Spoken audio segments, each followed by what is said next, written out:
qiz bola, o'g'il bola deydigan joyim yo'q. Qisqa gapiraman chunki shoshyapman.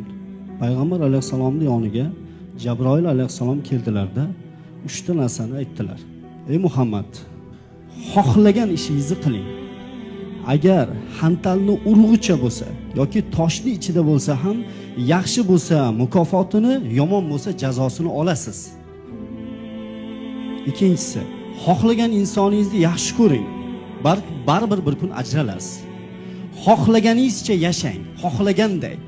Fahshga botib yashaysanmi, zinoni targ'ib qilib yashaysanmi, avratingni ko'rsatib yashaysanmi, baribir bir kun o'lasan va Alloh taoloning oldiga borasan.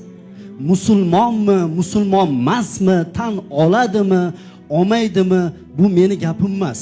Bu payg'ambar alayhisalom aytgan gap bu. O'zini musulmonman degan inson tilini tiyib, haddini bilib, hayosini joyiga qo'yib o'tirish kerak.